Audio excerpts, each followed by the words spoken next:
5 leggende a Venezia. In questo nuovo video vi porterò in alcuni posti di Venezia in cui sono ambientate alcune leggende e inizieremo agganciandoci all'ultimo video che terminava in Campo dei Mori che vi posto in alto a destra. Partiremo proprio da qua. In questo campo abbiamo Palazzo Mastelli, riconoscibile dal Rio per un particolare rilievo trecentesco del cammello, collocato sulla facciata, che rappresenta un uomo in abiti orientali che conduce un cammello. Secondo una leggenda, la leggenda dell'egiziano con il cuore ferito, nel palazzo avrebbe un tempo abitato un ricco egiziano. Rifugiatosi a Venezia dopo essere stato rifiutato dalla fanciulla che amava, prima di partire avrebbe detto alla donna che amava che se un giorno avesse cambiato idea e l'avesse voluto raggiungere avrebbe trovato facilmente la sua casa, perché ci avrebbe fatto scolpire un cammello. Non funzionò. Non fatelo.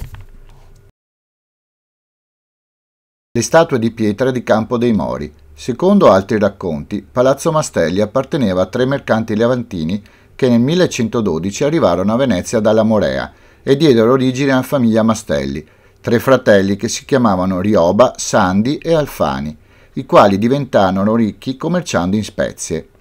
Essi erano sempre pronti a truffare i propri clienti, vendendo merce di scarsa qualità a prezzi molto elevati. Tra gli affari praticati dai fratelli c'era anche la gestione di una banca, attraverso la quale fu truffata una signora veneziana molto religiosa, che pregò Santa Maria Maddalena di scagliare la sua maledizione sui 3 mercanti. «Possa il Signore trasformarci in pietra se questa non è la miglior stoffa di Venezia», dissero i fratelli alla Santa Maria, che si presentò loro nelle terrenee vesti di una cliente.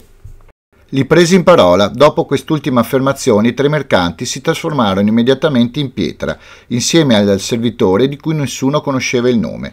Ad uno di queste, al signor Antonio Rioba, fu sottratto il naso, che gli fu rifatto con un pezzo di ferro improvvisato, che se sfiorato porterebbe fortuna.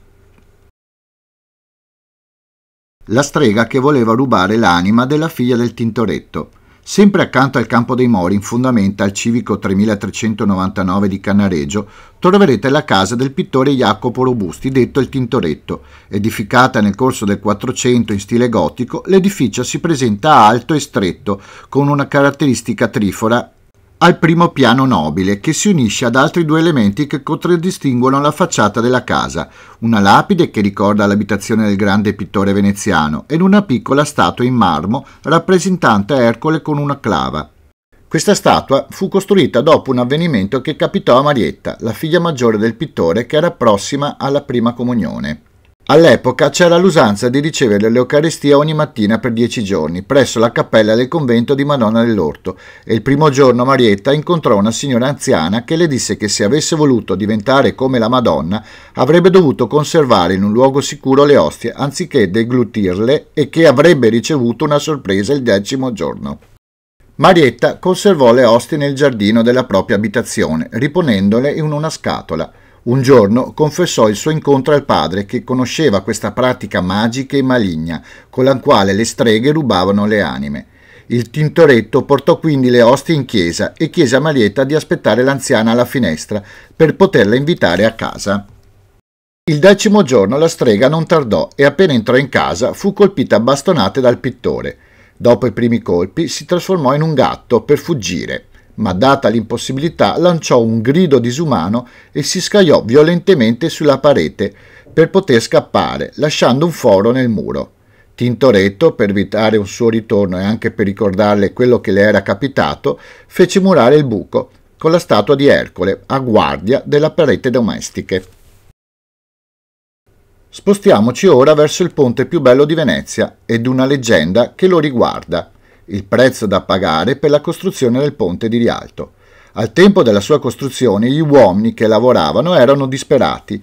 Il ponte progettato da Antonio da Ponte era un'opera ingegneristica eccessivamente complessa, presentandosi in un'unica campata che pareva difficile assai da far reggere in piedi. Piccoli crolli impedivano sovente il regolare proseguo dei lavori. Si aggiungevano poi le difficoltà legate ai fondi che iniziavano a scarseggiare, siccome il costo diventava gradualmente più elevato. Visto che i crolli capitavano sempre di notte, Antonio decide di nascondersi vicino al cantiere per scoprire la causa, in quanto sospettava che ci fosse un maleficio sulla zona di costruzione. Al frastuono del crollo del ponte sentì una agghiacciante risata proveniente alle sue spalle. Girandosi, vide un uomo alto e coperto da un lungo mantello nero, che affermò che nessun essere umano sarebbe stato in grado di costruire un ponte sul Canal Grande, a meno che non fosse disposto a pagare un prezzo molto alto. Antonio, desideroso di concludere il lavoro, rispose che avrebbe dato la sua anima, ma il misterioso uomo disse che avrebbe voluto l'anima della prima persona che sarebbe passata sul ponte una volta terminato. L'architetto accettò, aveva bisogno di concludere il lavoro commissionato dalla Serenissima per poter mantenere sua moglie e il primogenito in arrivo. Come concordato, il ponte non crollò più e, non dimenticando della promessa fatta, fece portare dai suoi operai un gallo con l'intento di liberarlo sul ponte per permettergli di attraversare per primo come chiesto dal diavolo. Il diavolo non aveva nessuna intenzione di essere imbrogliato da un essere umano, quindi si trasformò in un manovale e corse a casa di Antonio con l'intento di avvisare la moglie di un incidente accaduto al marito sul ponte.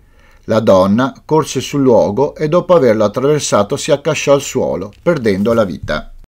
Il diavolo non solo prese l'anima della prima persona che passò sul ponte, ma lo punì Antonio, prendendo anche quella del figlio del grembo. Da quel giorno l'anima del bambino non battezzato vagò sul ponte, soprattutto nelle notti fredde d'inverno. Lo spirito gentile di Palazzo Grassi. Per la prossima e ultima leggenda parliamo di un palazzo famoso nel Canal Grande, che ho citato con altri in un video che vi linko in alto a destra. Il Palazzo Grassi è uno degli edifici più noti di Venezia, nel sestiere di San Marco. Il nobile palazzo, costruito per ultimo dopo la caduta della Repubblica di Venezia, nasconde una leggenda misteriosa. Pare sia la dimora di una giovane ragazza che morì in circostanze misteriose cadendo dalla balaustra di uno dei balconi della corte interna dopo aver subito una violenza. Le circostanze del decesso sono incerte in quanto non si è mai saputo se fosse stato un suicidio o un omicidio. Lo spirito di questa giovane donna, secondo alcune testimonianze, non reca disturbi, ma con un tono di voce gentile sussurra all'orecchio dell'individuo il proprio nome. Tra le testimonianze c'è ancora quella di un ex dipendente del palazzo che si occupava della sicurezza notturna. Durante il solito giro in ricognizione sentì urlare improvvisamente di fermarsi e, dopo averlo fatto, puntò la luce davanti a lui e tirò un sospiro di sollievo. La guardia notturna era solita girare per i corridoi e per le stanze in totale oscurità per la conoscenza precisa del palazzo, ma se non fosse stata per lo spettro della giovane fanciulla sarebbe caduta in una voragine aperta dagli operai per lavori di ristrutturazione. Spero che questo video vi sia piaciuto e se siete arrivati fino alla fine fatemi sapere se siete interessati ad altre leggende. Grazie. Iscriviti! Iscriviti! Iscriviti!